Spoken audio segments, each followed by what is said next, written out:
কয়েক মাসের মধ্যেই লোকসভা ভোট, এখনও প্রার্থী ঘোষণা হয়নি। তার আগেই ফের একবার মোদী সরকার স্লোগান নিয়ে প্রচারে নামলেন বনগাঁ লোকসভার সাংসদ তথা কেন্দ্রীয় জাহাজ প্রতিমন্ত্রী শান্তনু ঠাকুর। নিজেই লিখলেন দেওয়াল, তুলি রঙে দেওয়ালে জ্বলজ্বল করছে আবার মোদী সরকার। গোটা দেশ জুড়ে মোদী সরকারের কর্মকাণ্ড ও নাগরিকদের মধ্যে মোদী সম্পর্কে সচেতনতা বাড়াতে আগাম এই উদ্যোগ বলে জানালেন তিনি। এদিন দেওয়াল লিখন উপলক্ষে সকাল সকাল বনগাঁর আমলাপাড়াতে পৌঁছে যান বিজেপি সাংসদ ও তার দলের কর্মী সমর্থকরা। দেখুন, মোদি মাননীয় প্রধানমন্ত্রীজির যে ইচ্ছা যে মোদি সংকল্প যাত্রা, সেই যাত্রা যাতে সার্থক হয়, ঠিক আছে, এবং তার সেই কর্মকাণ্ড যাতে অটুট থাকে, সেই সরকার বারবার আসুক, সেটাই আমাদের প্রত্যাশা, ঠিক আছে। এবং সেই প্রত্যাশা অনুসারে আমরা তাকে এবং তার কর্মকাণ্ডকে স্মরণ করে তাকে আজকে আমরা এখানে দেওয়াল লিখনের বিষয়টা করছি। আরও একবার মোদী সরকার, কিন্তু আরও একবার শান্তনু ঠাকুরও হচ্ছে না, সেটা পরের কথা। এটা দল ডিসিশন নেবে। শান্তনু ঠাকুর ডিসিশন কখনো নিতে পারে না কোনো জিনিসের। দল ডিসিশন নিলে অবশ্যই গ্রহণ করব এবং সেইভাবে লড়ব, সেটা আলাদা কথা। কিন্তু মোদিজির যে কর্মকাণ্ড, সেই কর্মকাণ্ডকে তুলে ধরাই আমাদের কাজ। আমরা কার্যকর্তা হিসেবে সেই কাজটা আজকে করলাম। আজকেই তো লোকসভা নির্বাচন, প্রায় ঘন্টা বাজতে যাচ্ছে লোকসভা নির্বাচন।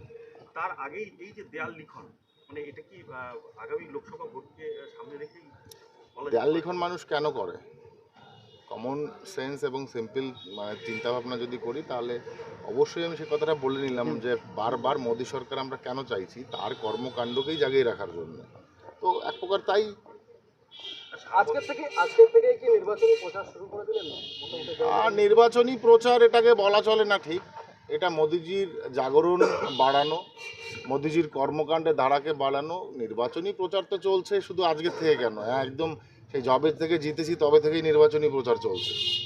আমাদের কর্মকাণ্ড আপনারা নিশ্চয়ই ফলো করেছেন, সব জায়গায় আপনারা দেখছেন যে কীভাবে ভারতীয় জনতা পার্টি ডেভেলপমেন্ট করে চলেছে সব জায়গাতে। ভারতীয় জনতা পার্টির সরকার, বিশেষ করে আমার লোকসভাতে কেন্দ্রীয় সরকারের যে সমস্ত প্রকল্পগুলো এসছে, সেটা আমি মনে করি পশ্চিমবঙ্গের সবচাইতে বেশি যদি কেন্দ্রীয় অর্থ যদি বরাদ্দ হয়ে থাকে বা ডেভেলপমেন্টের ক্ষেত্রে, সেটা আমার লোকসভাতে। আমি চ্যালেঞ্জ দিয়ে বলবো।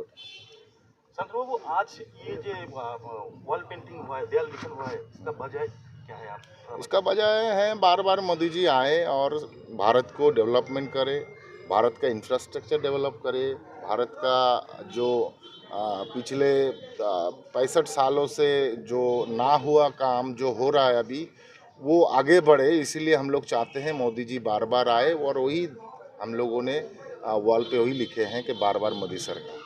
শান্তনু, আরেকটা প্রশ্ন একটু প্রাসঙ্গিকভাবে এসেই যায় ডায়মন্ড হারবারে যে সিএএ লাগুর ব্যাপারে পরবর্তী মানে কি বলবেন আজকে? ওটা অ্যাকচুয়ালি স্লিপ অফ টাং ছিল, যেটা আমাকে বলা হয়। ওটা বলতে চাইছিলাম যে এক সপ্তাহের মধ্যে গ্যারান্টি এটাই দিতে চাইছি যে আমাদের যে সেন্ট্রালে আমাদের যে মাননীয় অমিত শাহজির যে দপ্তর, সেই দপ্তরের যে রুলিং প্রসিজিওর আছে সেটা কমপ্লিট হতে যাচ্ছে এবং আগামী কয়েক মাসের মধ্যেই সিএ ইমপ্লিমেন্ট হবে। সেটা আমার হয়ে গেছে উল্টো কথা, মানে সেটা হয়ে গেছে রুল ফর্ম কি হয়েছে? রুল ফর্ম প্রায় কমপ্লিট হয়ে গেছে, এখন কমপ্লিট হয়নি। এটা তো দপ্তর ভালো বলতে পারবে। আমার কাছে যতটুকু জানকারি ছিল হয়ে যাওয়ার কথা ছিল এক সপ্তাহের মধ্যে। ঠিক আছে।